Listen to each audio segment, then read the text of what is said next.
At various times, I have heard you describe your work as an experiment to provoke God and a model city for the future. Then there was the world tour. In the present context of accelerating global crisis, how would you describe your work now and what is happening to those who have gathered around you here?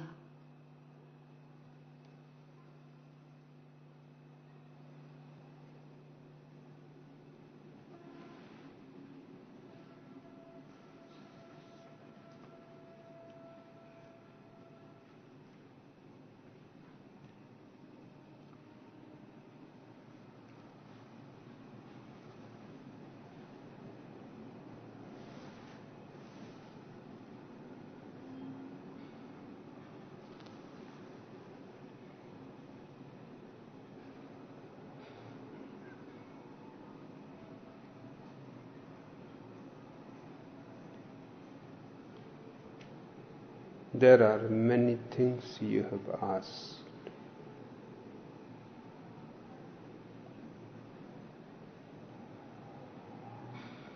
The most fundamental thing is to remember that whatever is happening here is not work.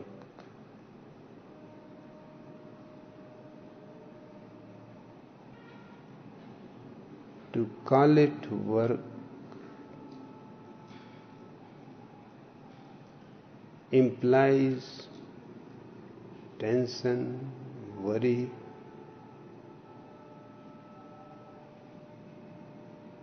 and a fear of failure.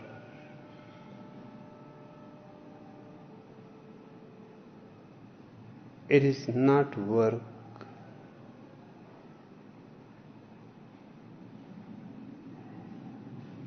But a playful relationship with the existence. As far as the world of man is concerned, I don't think there is much chance to convert the masses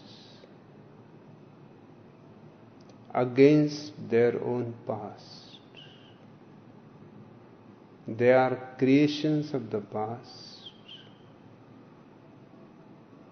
and their past has come to the crescendo in the coming crisis. The masses will be drowned in that crisis.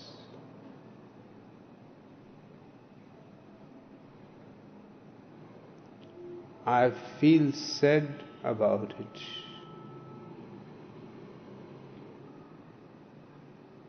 But the truth has to be said.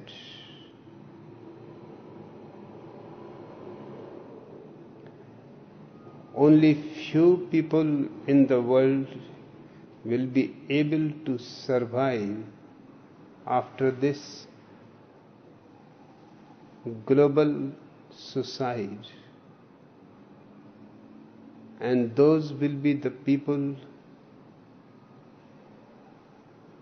deep rooted in consciousness, alert, aware, loving, and ready to disconnect themselves with the past completely and unconditionally. And be ready to begin the new man and the new humanity with the freshness of a child,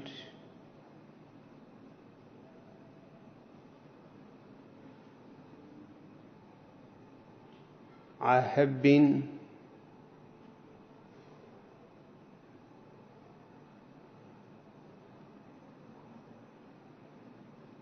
enjoying the fact that there are many people in the world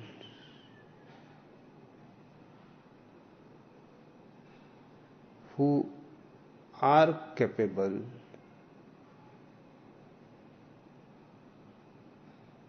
of going deep into themselves. Their only hope is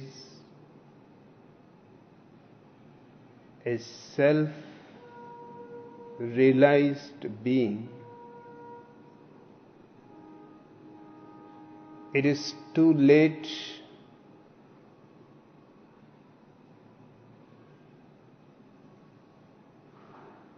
to do anything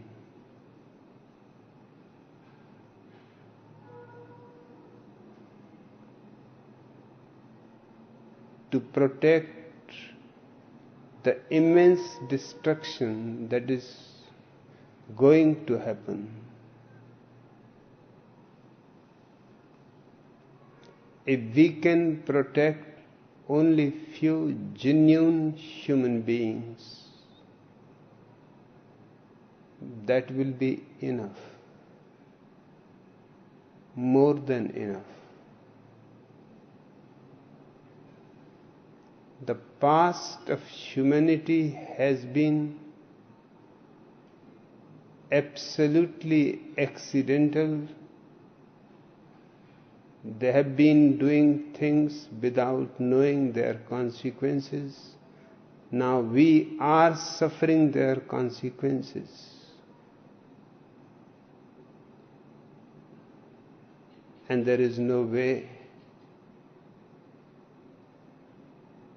to change those consequences.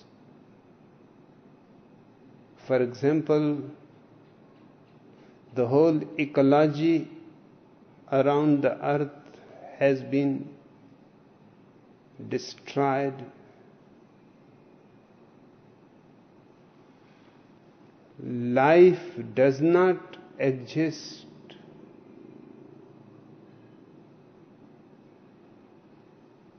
as separate islands.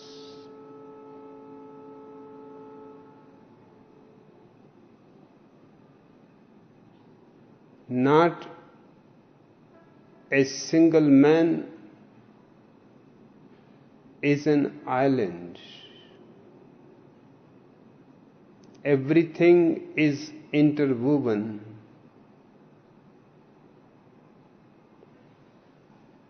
You have heard these two words, dependence and independence. Both are unreal. The reality is interdependence.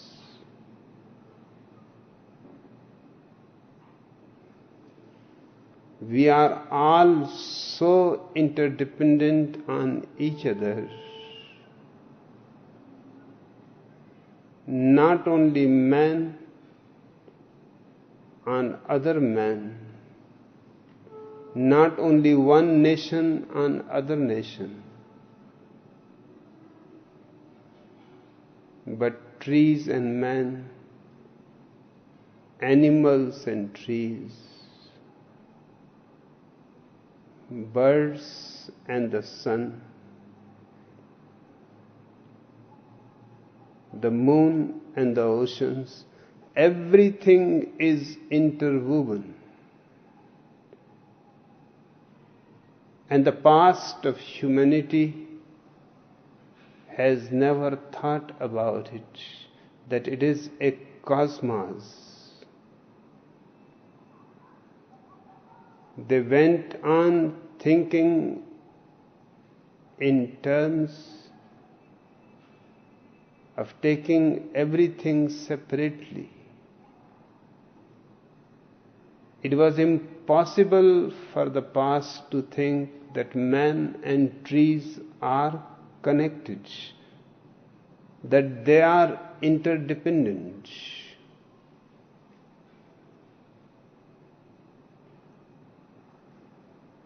You cannot live without trees, and neither trees can live without you. But it is too late. Trees, 100 years old, 200 years old, even 4,000 years old trees have been destroyed and cut to create more newsprint for all kinds of stupid newspapers, without ever giving any consideration what you are doing, you will not be able to replace it.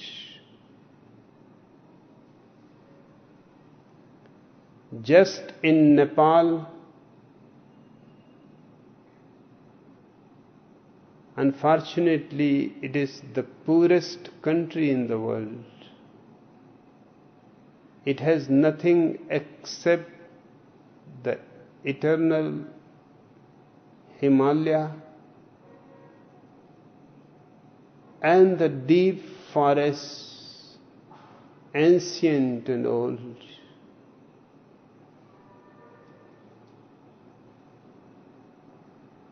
It has been selling its forests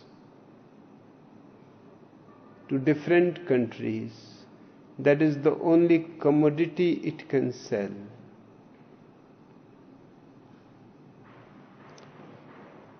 In the last 30 years, half of the trees of Nepal have disappeared. And for the coming 30 years, Soviet Union has purchased the right for the remaining forests. And they are cutting trees not the old way, by an axe, but by very modern techniques, that in a day thousands of trees simply disappear. Miles of land becomes a desert. These trees have been preventing the rivers of the Himalayas coming down,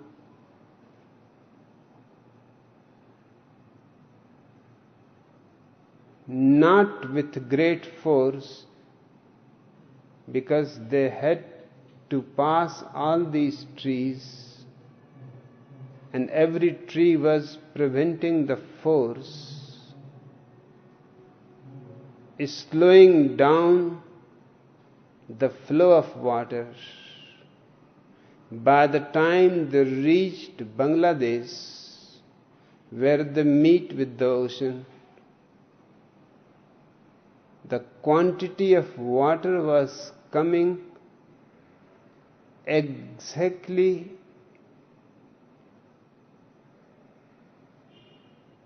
as much as the ocean can go on absorbing.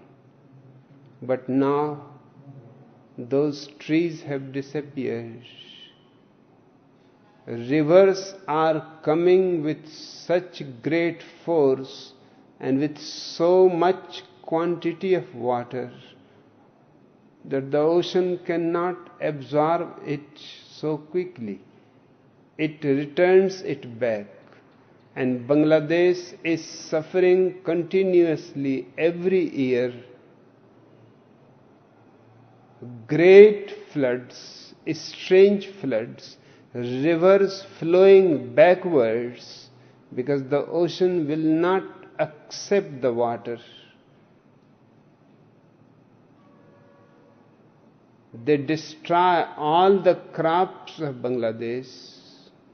Bangladesh is poor, and these floods are killing thousands of people, thousands of animals, thousands of houses. And now Bangladesh cannot do anything. It is beyond its power to tell to Nepal that please don't cut the trees.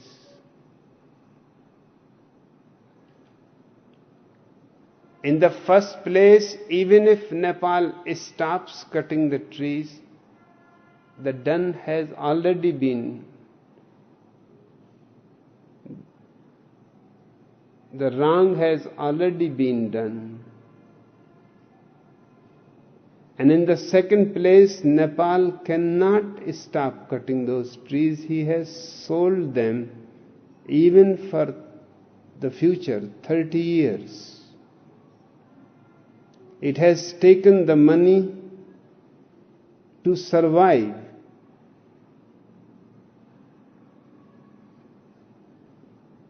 The similar kind of situation exists in many areas of the world.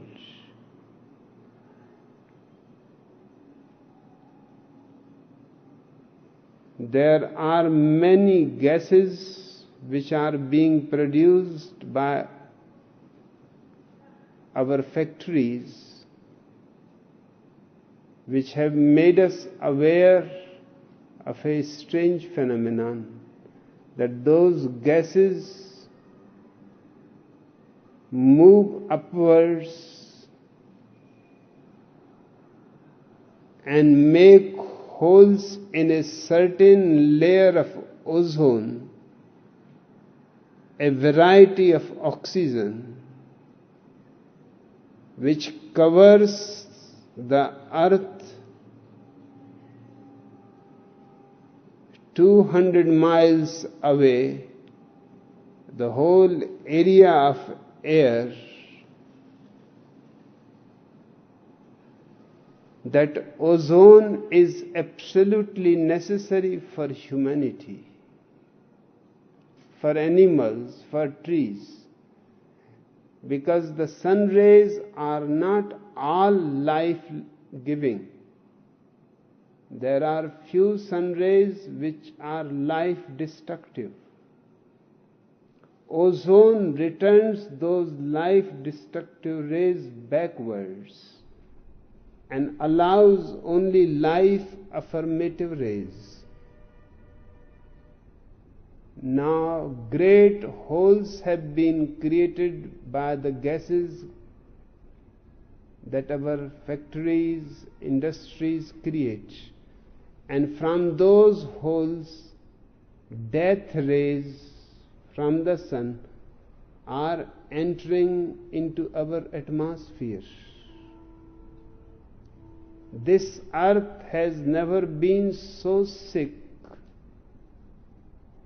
It has never been so much in danger of new diseases.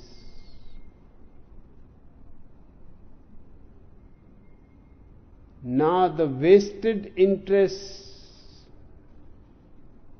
are not ready to listen to stop these factories or find out alternatives. And the scientists are engaged only in creating more war material. No government is ready to give them support so they can create more ozone and fill up the gaps which unconsciously we ourselves have created. My emphasis is that our problems are international and our solutions are national.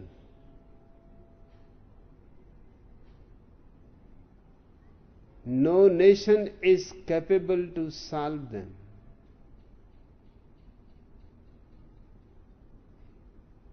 I take it as a great challenge and as a great opportunity nations should collapse into one world government. It has been tried by a League of Nations before Second World War, but it could not succeed.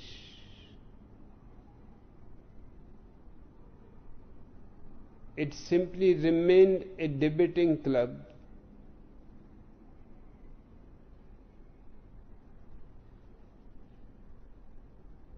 Second World War destroyed the very credibility of League of Nations. But the necessity is there. Therefore, they had to create United Nations organization, UNO.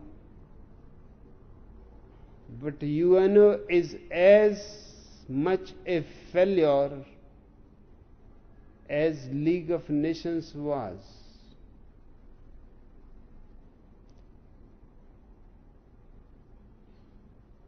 Again, it is still a debating club because it has no power. It cannot implement anything.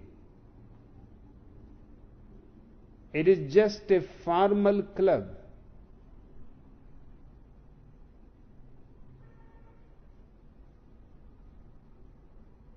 I would like a world government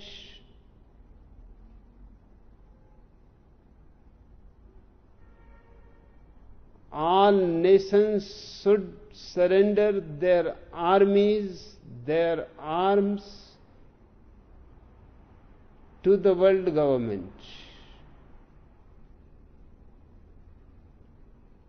Certainly, if there is a world government, neither armies are needed nor arms. With whom you are going to have a war? To find the closest neighbor in the planets for some kind of war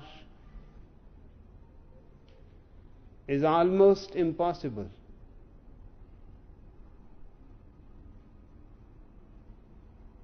Nations have become out of date, but they go on existing, and they are the greatest problem.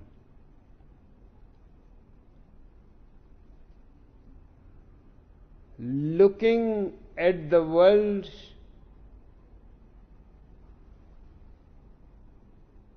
just like a bird looks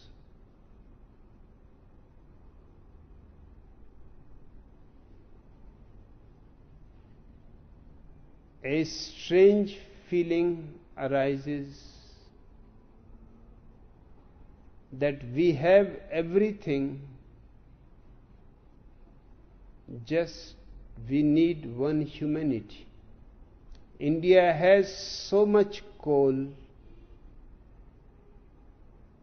and coal is not created in a day.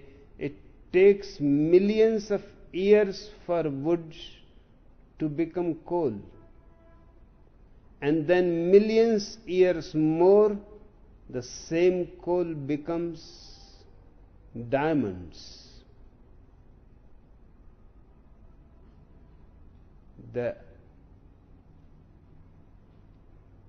elements that make the coal are the same as the diamonds. It is the coal under pressure for millions of years that turns the hardest thing in the world, the diamond. India has so much coal,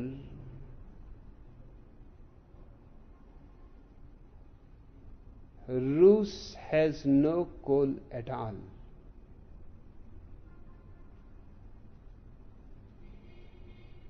but they have overproduction of wheat.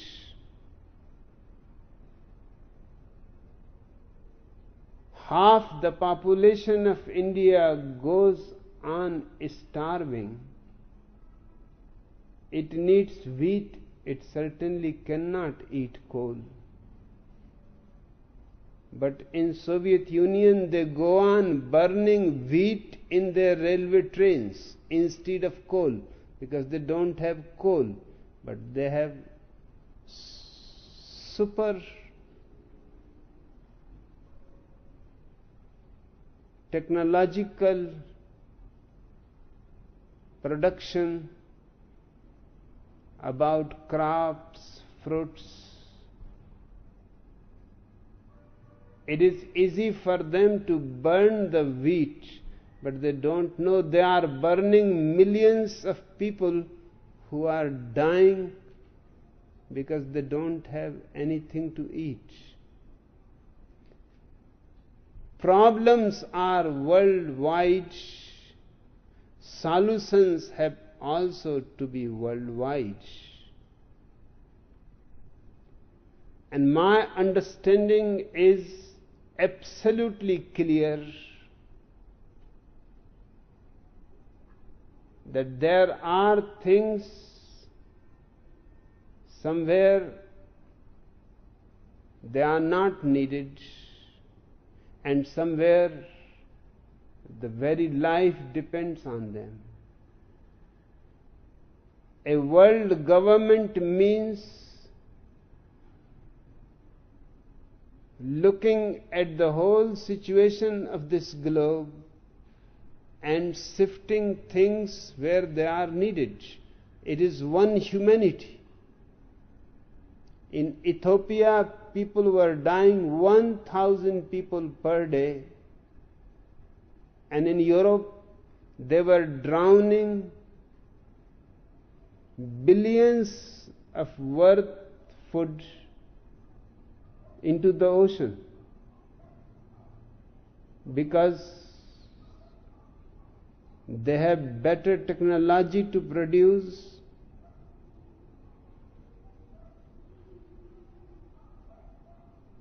Anybody looking from outside will think humanity is insane. Thousands of people are dying, and mountains of butter and other food stuff is being drowned in the ocean. Last time America drowned its food stuff, just the expenses to drown it was $2 billion. It is not the cost of the product. It is just carrying it to the ocean and drowning it. And America itself has 30 million beggars on the street. It is not a question of giving to somebody else. It is a question to give to its own people. But the problem becomes complicated, because if you start giving free food to 30 million people, then others will start asking why we should pay for our food. Then the prices of things will go down. With the prices going down, the farmers will not be interested anymore to produce. What is the point? Afraid of disturbing the economy, they let 30 million people die on the streets and go on drowning the superfluous overproduction into the ocean. Not only that, 30 million people exactly are dying in American hospitals, nurseries, of overeating.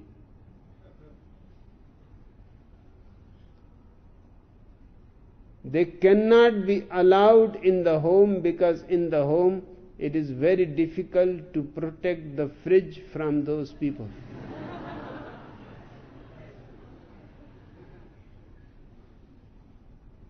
They are dying because they eat too much, and there are on the street people dying because they have nothing to eat. An exact number, 30 million dying with overfeeding, 30 million dying with no food. 60 million people can be immediately saved with a small understanding. But a bird's eye view is needed to look all over the world as one unit,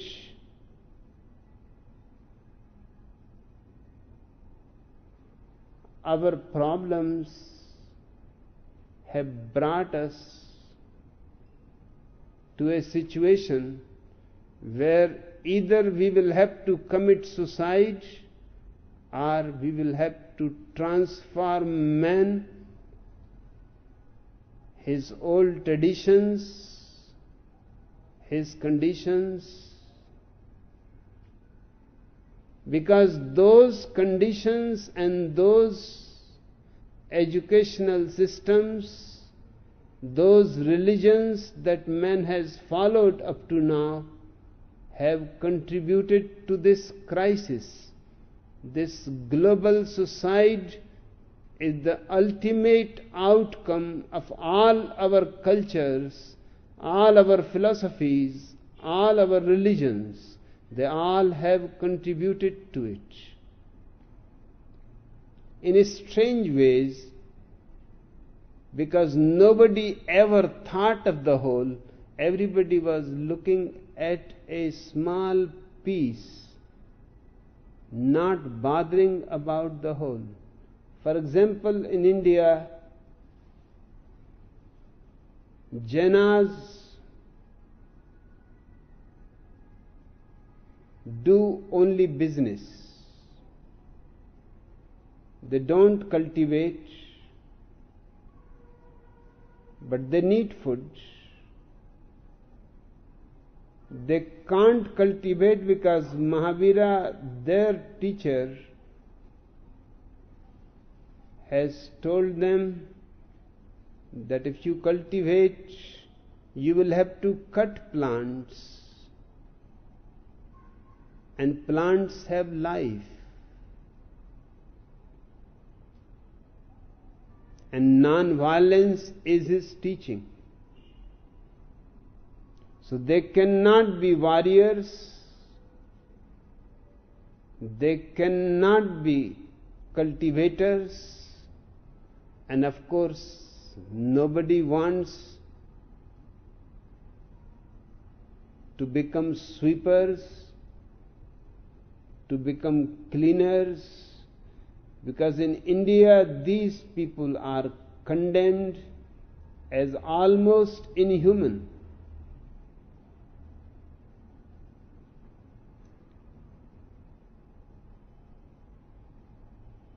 So the only alternative left for Jainas was just to do business, sell things, accumulate money. All their violence became their greed. That is the reason why they are the only people in India who don't have beggars. They are the only people in India who are the richest. But this is a kind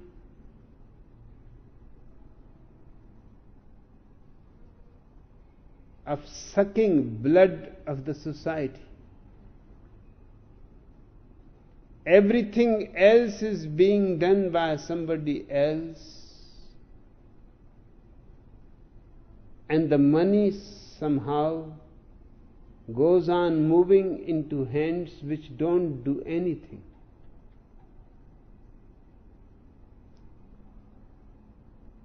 Mahavira simply thought about his philosophy, but he never thought that that philosophy cannot become universal, and that which cannot become universal cannot be true.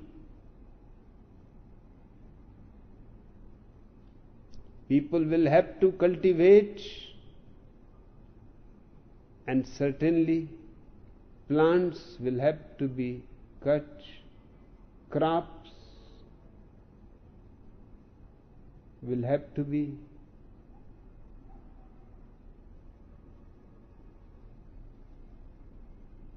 and this violence cannot be avoided just by not doing it. Somebody else is doing for you.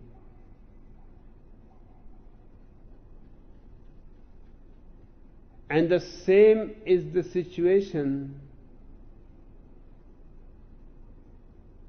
around the world. Everybody has taken a certain portion of life,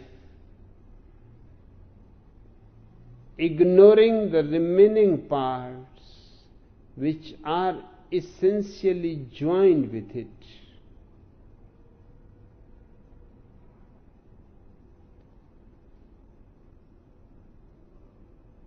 There are people, for example, the man who created the Nobel Prize Committee was the greatest arms producer in the First World War.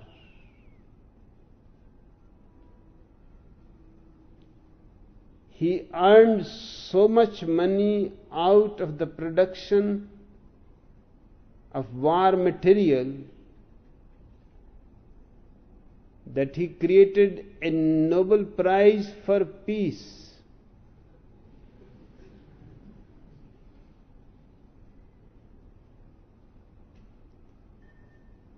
His money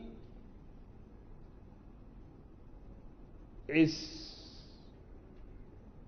so much that every year dozens of Nobel Prizes are given. With each Nobel Prize, 20 lakh rupees also are given. And this all comes only from the interest of the money. The basic money remains in the banks of Switzerland. It will continue forever to give 12 Nobel Prizes per year for creative arts, for creating peace, for creating great poetry, painting, science. And the man who created the money created it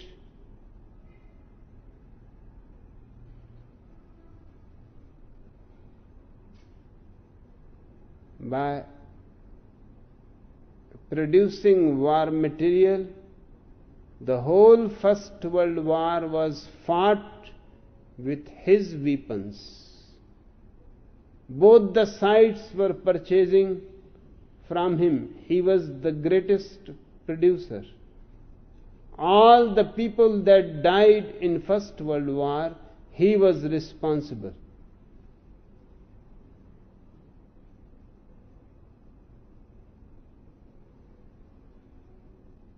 The same is happening today. Nobody is interested in the coming crisis,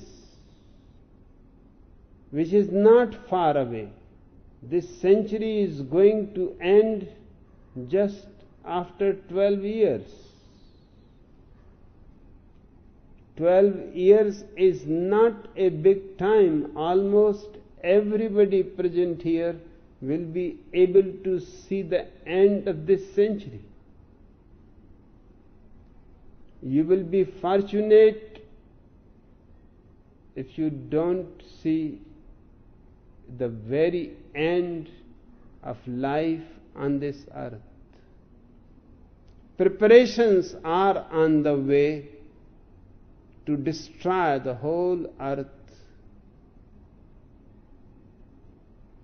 And the people who are doing it are doing behind great names, nations, religions,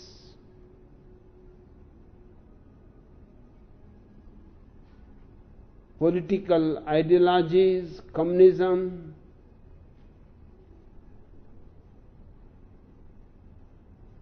It seems man exists for all these kinds of things: communism, democracy, socialism, fascism.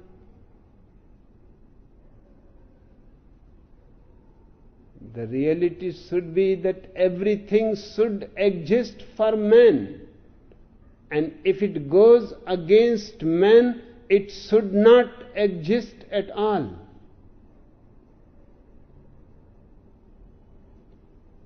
The whole past of humanity is full of stupid ideologies for which people have been crusading, killing, murdering, burning living people.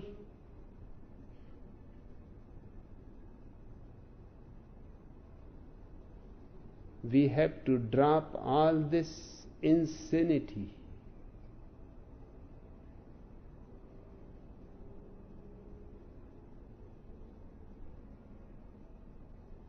If nations disappear, the second great disease is religions, because they have been fighting, they have been killing, and for reasons in which nobody is really interested. I have never come across a man who is really interested in God. If you give him 5 rupees in one hand and God in another, he will take 5 rupees and he will say, God is eternal, we will see later on. For the moment, 5 rupees will be helpful. Who is interested in God except the priests? Because that is their business, and they want that their business should spread.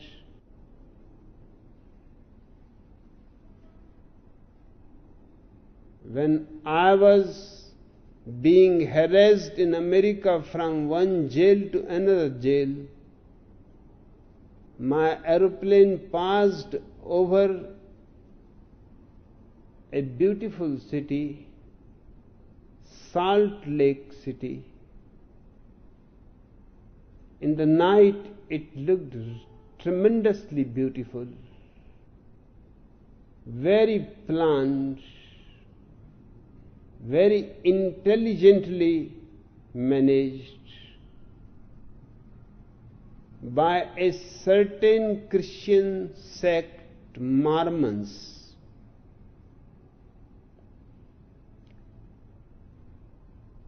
Their leader was killed in America, shot dead, because Mormons were teaching something against the old Orthodox Christianity, They were saying that their president, their leader, has a direct contact with God. That cannot be allowed. Only Pope has the direct contact with God. Now, all kinds of idiots become leaders.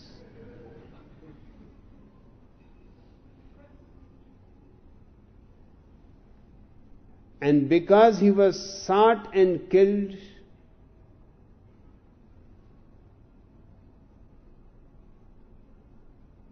it always happens. Then the followers become very fanatic.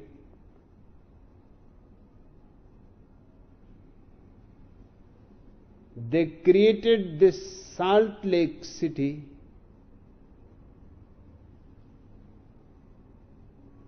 "98% people in Salt Lake City are Mormons.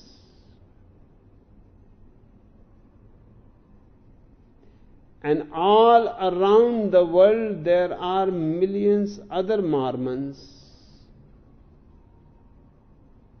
And it is a duty of every Mormon to send at least $1 every day to Salt Lake City, which is the capital of their religion. $1 million every day reach to Salt Lake City.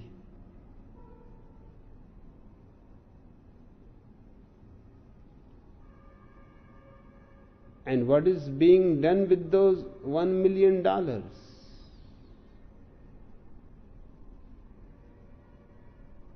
The empire is spreading. The Salt Lake City is becoming almost a big empire. And the people who believe in it are so fanatic, are bound to be, because their leader was saying the same stupid kind of thing as Jesus was saying. And if Jesus could create such a vast Christianity,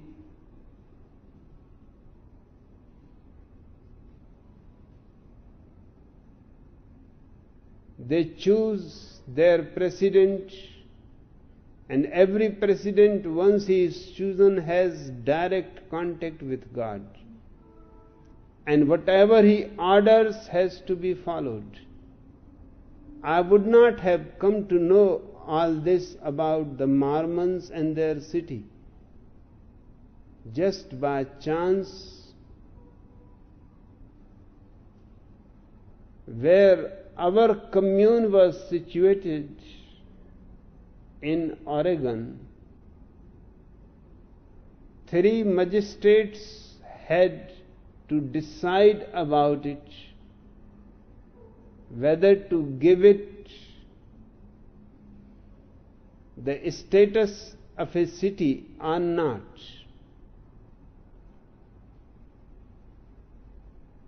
One of them was a Mormon.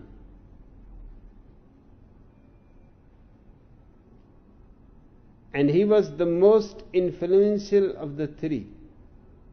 One was against, the other was just wavering, but because of the Mormon, he voted for the city. The Mormon judge used to come to the commune, and he loved the place. And he himself told to my secretary that you should be alert and aware, because what has happened to our leader, we were not doing any harm to anyone, but our leader was shot.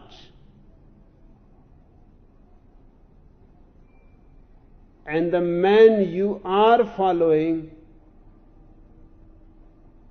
is saying such outrageous things that the danger is always there. And what happened? Because of this Mormon judge, the city was recognized. For 2 years, the city was on the map of America, in geography books. The federal government was giving money to it as to any city. The state government was giving money to it. They managed a very tricky thing. They persuaded the president of the Mormons and sent the message to the judge that you have been chosen by God to go to Nigeria for missionary work. I wrote a letter to him that it is very strange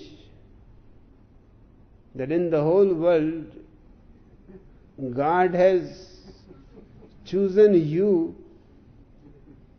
to go to Nigeria.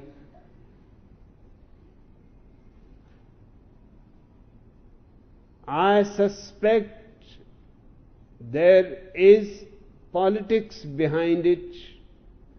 Ronald Reagan wants you to be removed from the place.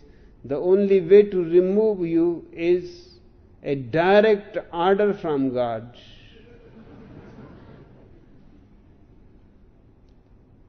And actually what I had visualized happened. The moment he was removed, another person was appointed, and the 3 judges decided that the city is no more city. That's what Ronald Reagan and his government wanted, that first take away the recognition, then it is easy to destroy it. And they destroyed it. And I had sent the message to the magistrate that you will be responsible for the destruction. You don't understand that it is a political strategy. And after 1 year, when he came back,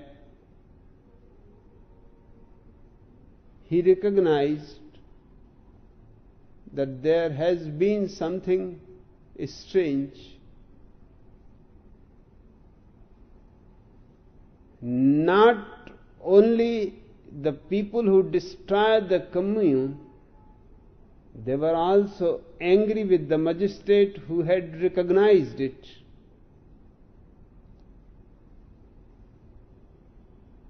This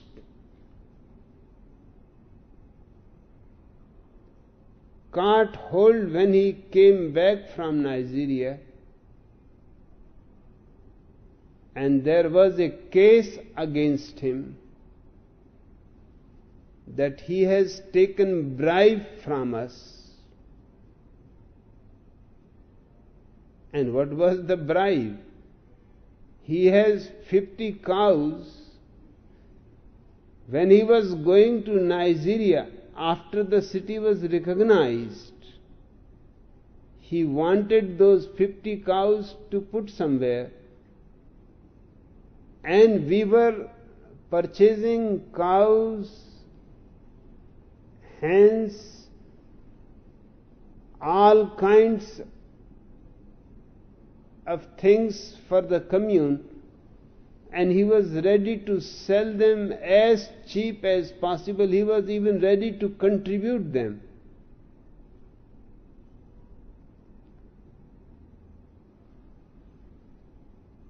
And because we had purchased those 50 cows, he was dragged to court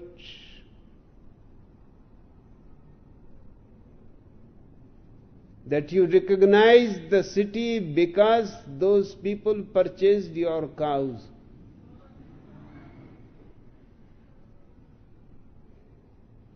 Those cows could have been sold anywhere.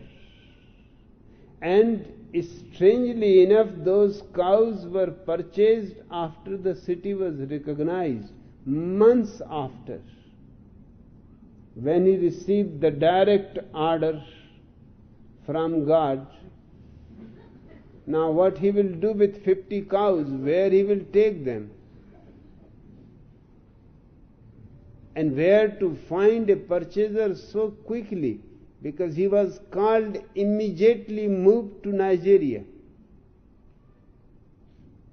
And he thought that we are in need, and we were in need. They took revenge on him. They removed him from his post. He lost his job, and then he was condemned for taking bribe.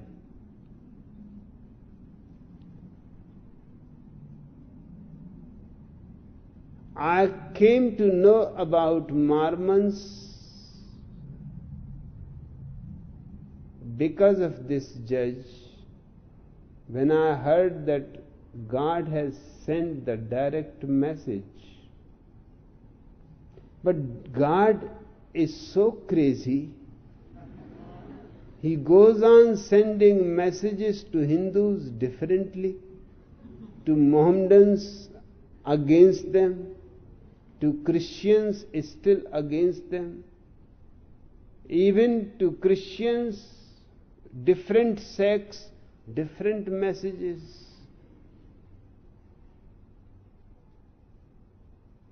Either there are many gods, or there are many pretenders. And how these people receive these messages, nobody gives any evidence.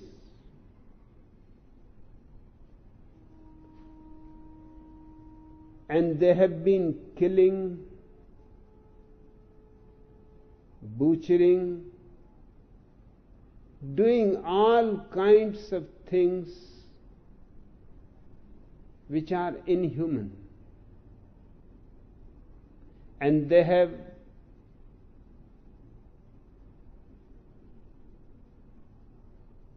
destroyed the one humanity into pieces. First, the nations should go if the world is to survive. Second, the religions should go. One humanity is enough. There is no need of India and England and Germany. And one religiousness is enough. Meditation, truth, love, authenticity, sincerity, which do not need any name, Hindu, Christian, Mohammedan, just one religiousness, a quality, not something organized. The moment organization comes in, there is going to be violence, because there will be other organizations in conflict. We need a world of individuals without any organizations. Yes, people can have gatherings who have similar feelings, similar joys, rejoicings, but there should not be any organizations, hierarchies, bureaucracies. First nations, second religions, and third a science completely devoted to better life, to more life, to better intelligence, to more creativity, not to create more war, not to be destructive. These three things, if are possible, the whole humanity can be saved from being destroyed by its own leaders, religious, political, social. This crisis, in a way, is good because it is going to enforce people to choose. Do you want to die or you want to live a new life? Die to the past, drop all that has been given as heritage from the past and start fresh, as if you have descended on this earth for the first time, and then start working with nature not as an enemy but as a friend, and the ecology will soon be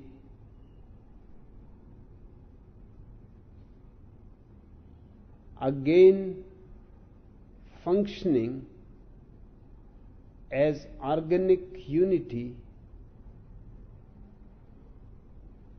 Its damages can be removed. It is not difficult to make the earth more green if many trees have been cut. Many more trees can be planted, and with scientific help they can grow faster, they can have better foliage,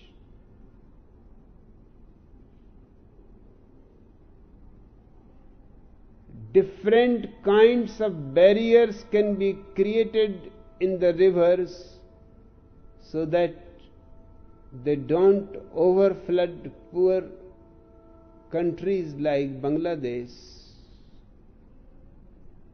The same water can create much more electricity and help thousands of villages to have light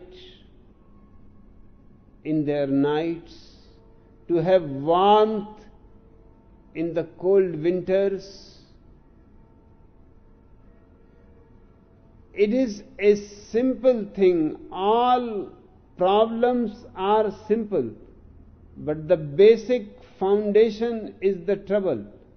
Those three things will try in every way not to disappear, even at the cost.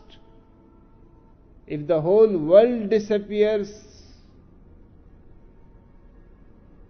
they will be ready for this disappearance, but they will not be ready to declare that we surrender to a world organization, all our arms, all our armies.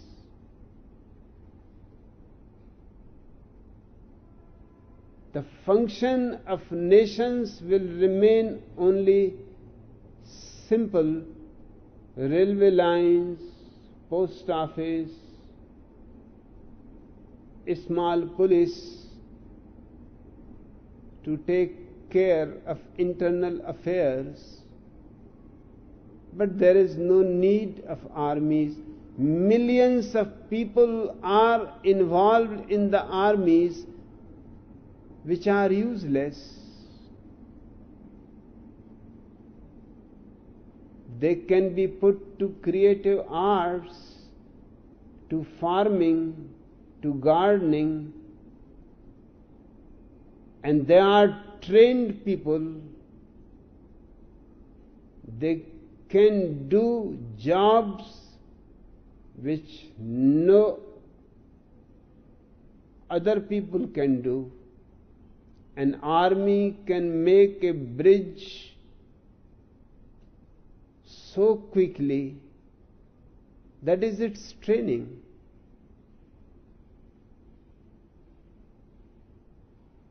It can create more houses for people,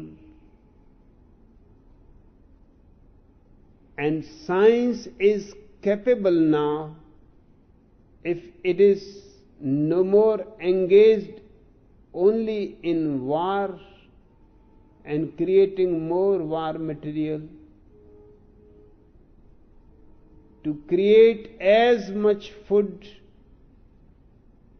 that 5 times more people can live happily on this earth than exist today.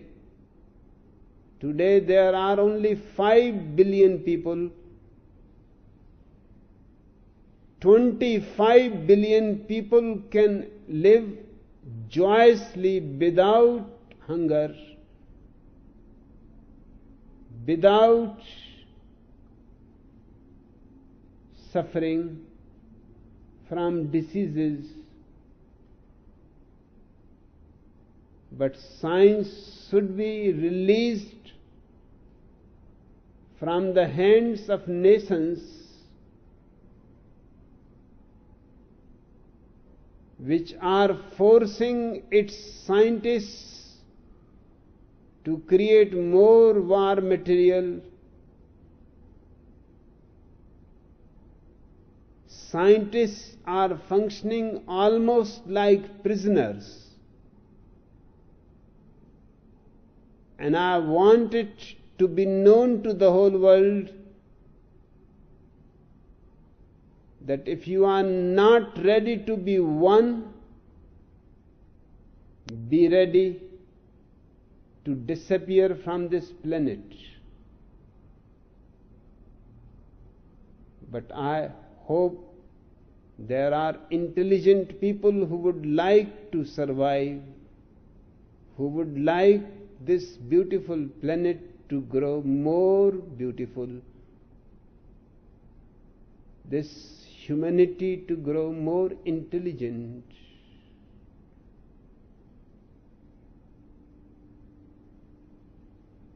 I am afraid perhaps the whole humanity is not even aware of the danger that is coming closer every moment.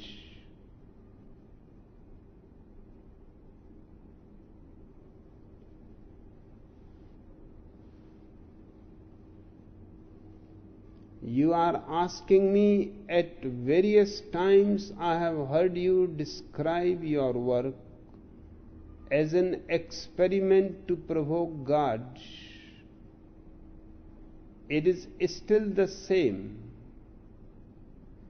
I am still trying to provoke the God within you, the divine within you. More consciousness, more light, more aliveness, more ecstasy, because miserable people are dangerous for the simple reason because they don't care whether the earth survives or not.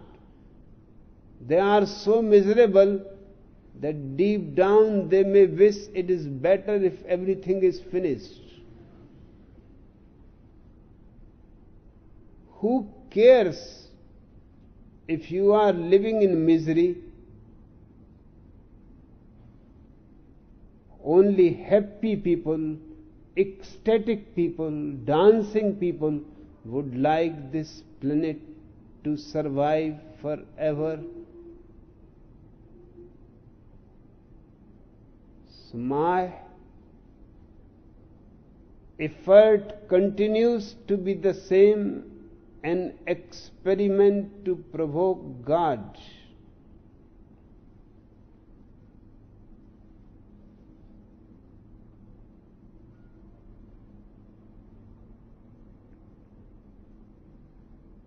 And a model city for the future.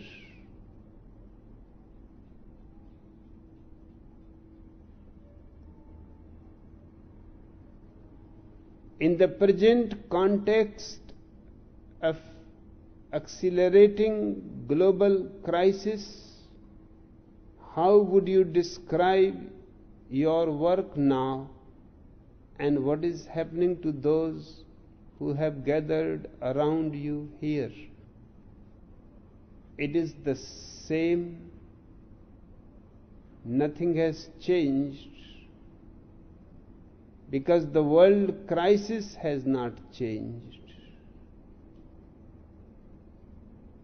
The people who have gathered around me are learning how to be more happy, how to be more meditative, how to laugh more, live more, love more, and spread love, laughter around the world.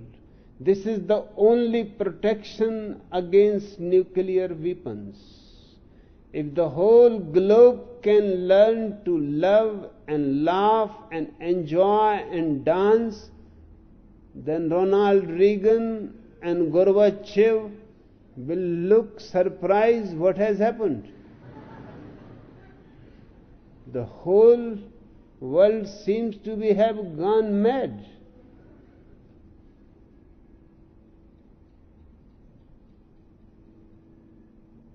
And a people who are happy, contented, are not the people to be forced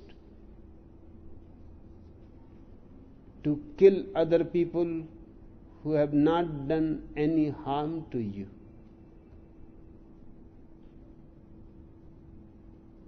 It is not strange that all the armies down the ages had been kept sexually repressed, because those sexually repressed people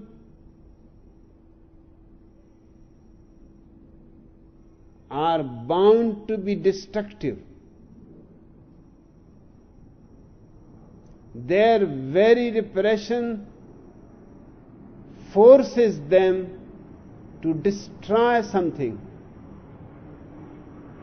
Have you ever watched in your own being, when you are happy, joyful, you want to create something. When you are miserable, suffering, you want to destroy something. It is a revenge.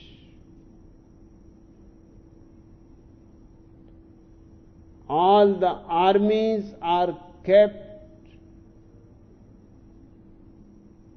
in repressed sexuality.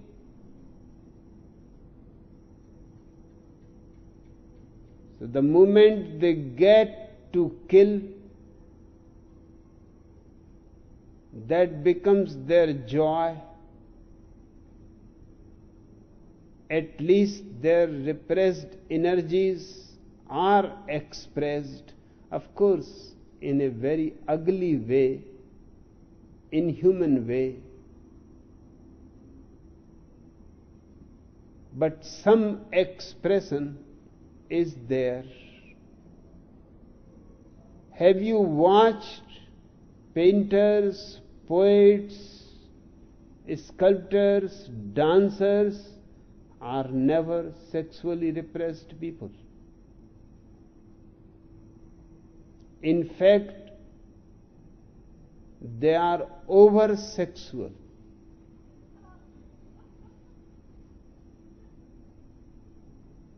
They love too much. They love too many people. Perhaps one person is not enough to exhaust their love.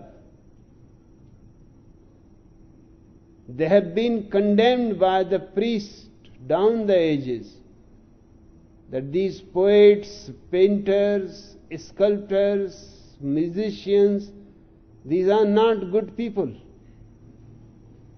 And these are the only people who have made this humanity something beautiful, who have contributed to the world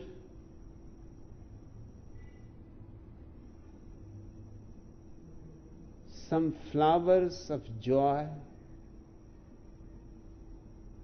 some flowers of music, some beautiful dances. What the priests have done to the world. They have burnt women, calling them witches.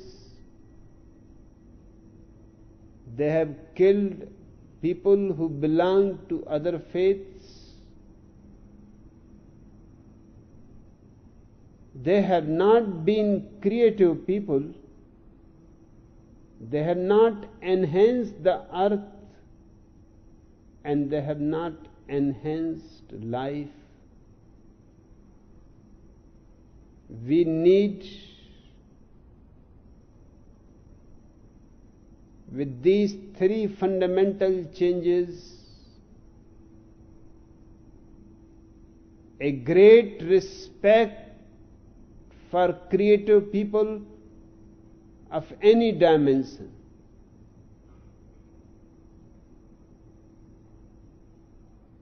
And we should learn how to transform our energies so that they are not repressed. They are expressed in your love, in your laughter, in your joy. And this earth is more than a paradise. You don't have to go anywhere. But paradise is not something that has to be achieved. It is something that has to be created. It depends on us. This crisis gives a chance for courageous people to disconnect themselves from the past and start living in a new way, not modified, not continuous with the past, not better than the past, but absolutely new.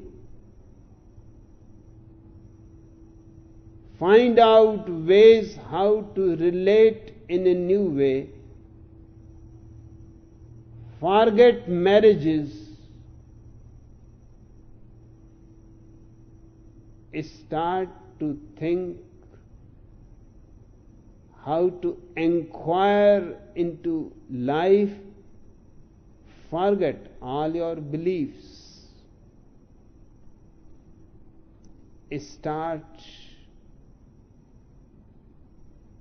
to meditate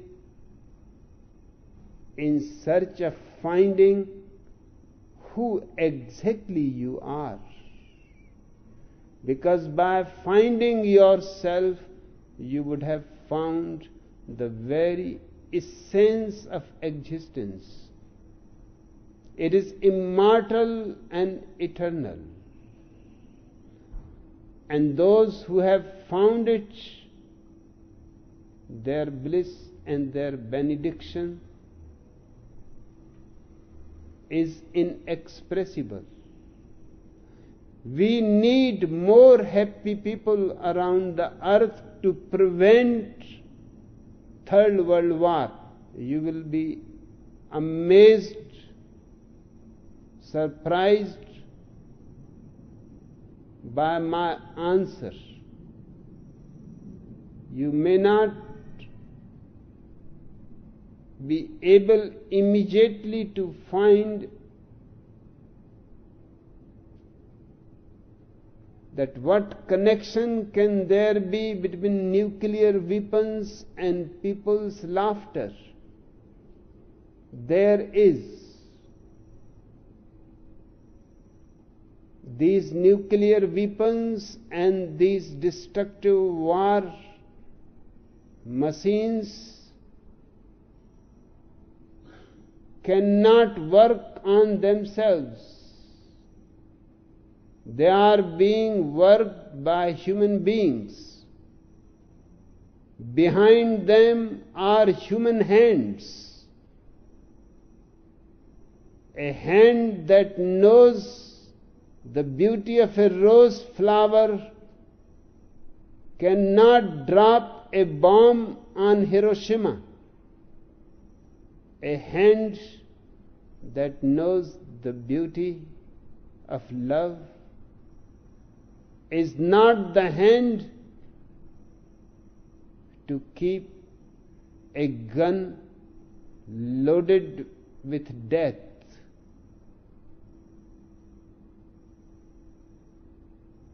Just a little contemplation and you will understand what I am saying. I am saying spread laughter, spread love, spread life, affirmative values, grow more flowers around the earth,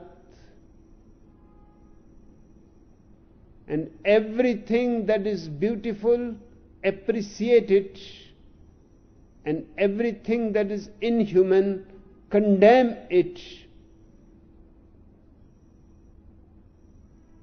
Take away this whole earth from the hands of the politicians and the priests, and you would have saved the world.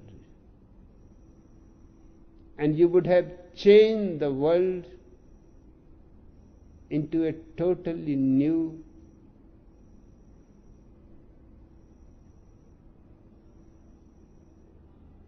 phenomenon with new human consciousness, and it has to be done now because the time is very short. By the end of 20th century, either we will enter into the first century of a new history of man, or there will be no one left, not even a single wild flower alive. Everything will be dead.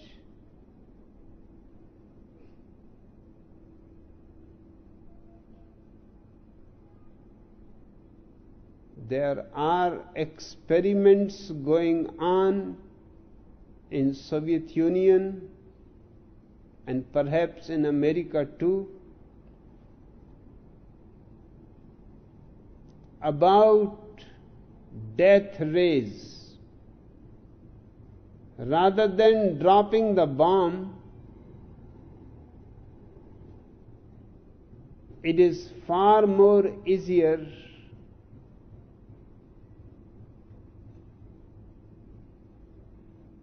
to spread death rays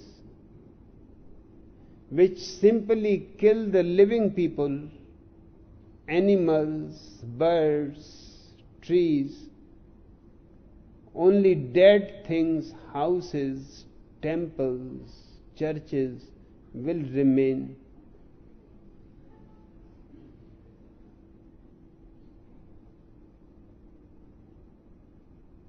it will be really a nightmare. And those death rays are not visible. We know they are, just they are trying to find out how to spread them to reach to a certain destination and to destroy all living being that comes across them.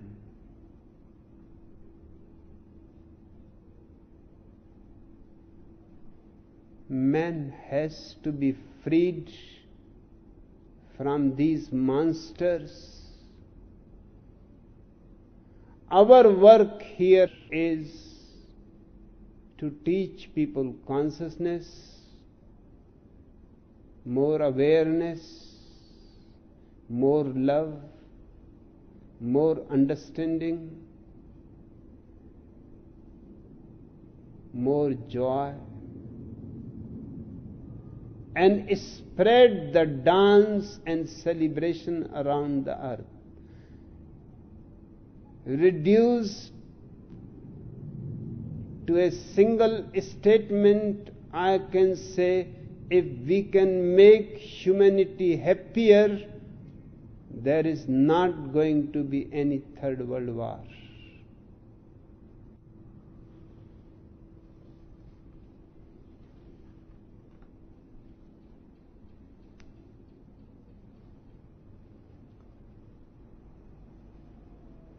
Giovanni wants to have a ride on a bicycle, so he decides to go and ask his friend Mario if he can borrow his. On the way, he starts to think, for sure, Mario will tell me to be careful with the bike, but I will tell him not to worry. Then he will tell me that his sister wants to use it, but I will tell him that I will be back in time. Then I know Mario will get scared and tell me it is not the time of year for riding bikes. Meanwhile, Giovanni arrives at Mario's house and he looks up to the window and shouts, "Hey Mario, go and fuck yourself, you and your bike."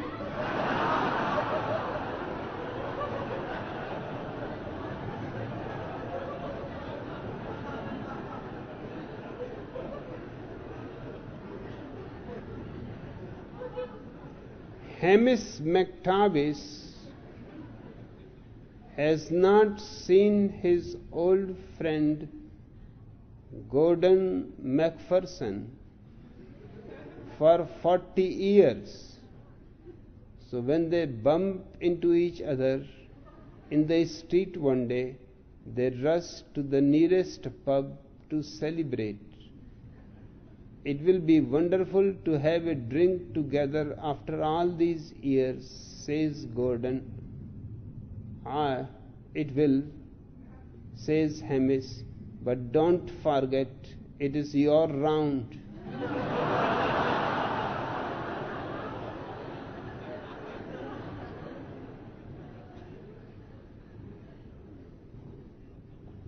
There is an accident on the construction site. Seamus runs over to where Paddy is lying in a heap of rubble. "Are you dead, Paddy? After such a terrible fall?" asks Seamus. "Yes, certainly, I am," replies Paddy. "Ah, bejabbers," says Seamus, "you are such a terrible liar. I don't know whether to believe you or not." That proves I'm dead, you idiot, says Paddy. If I was alive, you would not be calling me a liar to my face.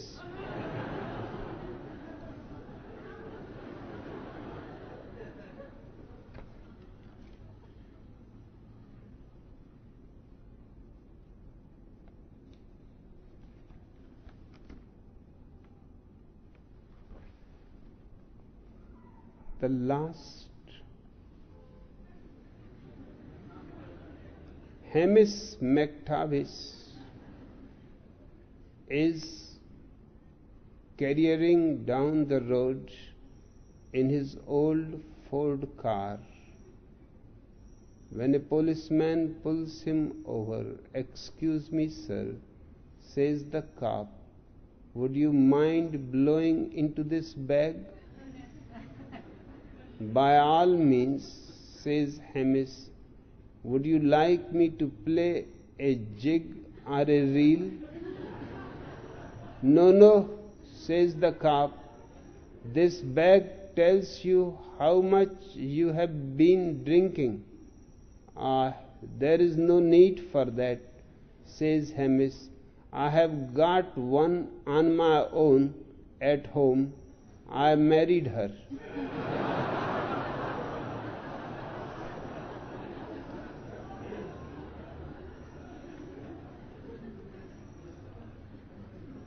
No, you need one more.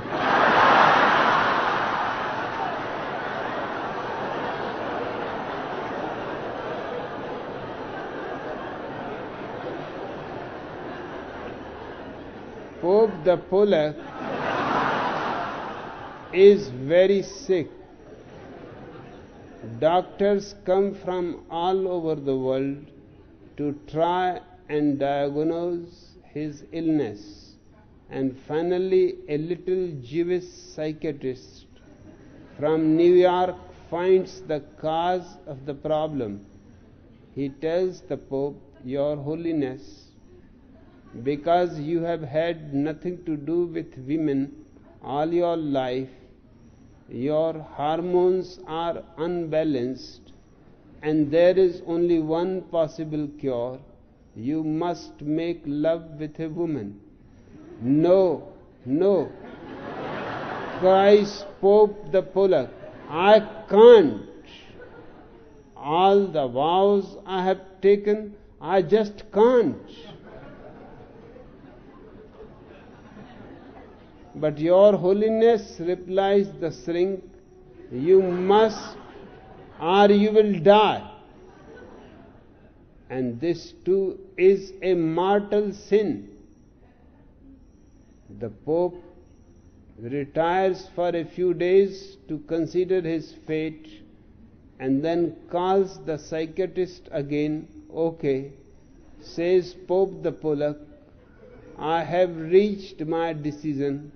I will do as you ask, but please be sure that the girl has nice big tits."